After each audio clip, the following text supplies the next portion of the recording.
it's Mary, and today I have really good lighting, so I am doing a book talk today, and today I am doing The Beginning of Everything by Robin Schneider. And I loved this book so much. I gave it 4 out of 5 stars. And the only reason that I didn't give it 5 stars was because it had such a powerful Paper Towns feel to it that I felt that it could be just a little more unique. And I loved it all the same. It was so good. This book made me feel such a wide range of emotions, but it still made me laugh so much. And not only did it make me laugh, but it was powerful and relatable. So if you haven't read this book, go pick it up, go read it, and then come back. You've read it? Okay, moving on. Spoiler section. Spoilers. So the head. Oh my gosh, the head. I'm just going to read you a snippet so that you kind of know what's going on here if you decided that you wanted to be spoiled anyways, but I just loved it. The news report said that a 14-year-old boy from Japan was decapitated on the Thunder Mountain Railroad when he disregarded the posted safety warnings. What the news reports didn't say was how the kid's head sailed backward in its mouse ear hat like some sort of grotesque helicopter, and how Toby Ellicott, on his 12th birthday, caught the severed head and held onto it in shock for the duration of the ride. They refer to this as the severed head moment, and it cracked me up throughout the entire book. I was literally laughing out loud, not the computer rolling on the floor laughing LOL, but like I was physically laughing out loud. It was hilarious. The friend dynamic in this book is so realistic. They have a group of popular kids who are really superficial about what they want their friends to be like. And then they have a group of real friends and how they really treat each other. And I loved it so much. I related to it because I moved around friend groups throughout my grade school years. And I know what true friendship is, and I really value that. And the fact that Ezra is learning this as well in this book, it just kind of made me really happy because now people who read this book can kind of actually see what true friendship looks like, and I love it. I love it, I love it, I love it. And they start off with Ezra being part of this superficial group on the tennis team, and they're popular and they're jocks, and they go to parties and they drink, and then they go to school, and when they talk, it's just gossip, and that's what's funny, is them making fun of other people. And then the incident happens, and his leg shatters, and he can't play tennis anymore.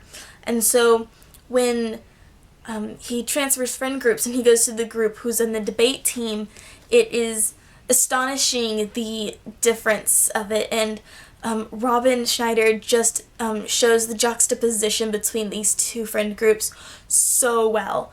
And it shows, they even mention it in the book, where they're not talking about other people, they're not gossiping, yet their conversation is still intelligent and funny, and he really enjoys being with them so much more. Now, I mentioned before that The Beginning of Everything had such a Paper Towns feel, and this is for a couple of reasons. First is this. First, the book says, "Sometimes I think that everyone has a tragedy waiting for them. That the people buying milk in their pajamas or picking their nose at stoplights could be only moments away from disaster. That everyone's life, no matter how unremarkable, has a moment when it'll become extraordinary. A single encounter after which everything that really matters will happen." And then you have Paper Towns. And it begins, "The way I figure it, everyone gets a miracle. Like, I will probably never be struck by lightning, or win a Nobel Prize, or become the dictator of a small nation in the Pacific Islands, or contract terminal ear cancer, or spontaneously combust. But if you consider all of the unlikely things together, at least one of them will probably happen to each of us." So I really think that this book has such a Paper Towns feel to it because of that. One focuses on miracles and the other focuses on tragedy. and they both have to do with a mysterious girl. Margot in Paper Towns and Cassidy in Robin Schneider's The Beginning of Everything. Now, the ending was also very Paper Towns-like. It didn't have a happily ever after where the couple goes off into the sunset and lives happily ever after, forever and ever, with rainbows and unicorns and all that other good stuff. No, it's got a real ending. In Paper Towns, Margot disappears and they go, and you think that at the end they'll find him, they'll stop her from committing suicide, and they'll fall in love, and they'll get married, and they'll live happily ever after. And the Paper Towns ending was really anticlimactic because she wasn't actually going to commit suicide. They found her just sitting in the barn, and then her and Quentin didn't get together. Same as in the movie, same as in the book.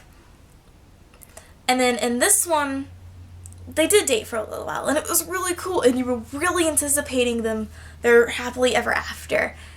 And their happily ever after didn't come. And that's okay, because that's real life. High schoolers don't always fall in love and get married and have kids and live happily ever after. There's troubles, and sometimes happily ever after doesn't happen on your first try, or your second try, or your third try. Happily ever after may come someday, and I still believe that it will, but this just shows the realisticness of life, and I love that. Finally, they both teach us something. In Paper Towns, you learn that it is a tragic thing to believe that a person is more than a person, and I think that that is true. You shouldn't expect more of someone, and that you shouldn't expect too much of someone, or believe the rumors that someone is this amazing, amazing person, because you may not even know that person for real. And that really ties into this one. And they're talking about if I can find it here, the Panopticon. And it is a prison that you in society puts yourself in. And it's kind of the same thing that Paper Towns is trying to get across. I'm going to read the paragraph from here. To Cassidy, the Panopticon wasn't a metaphor.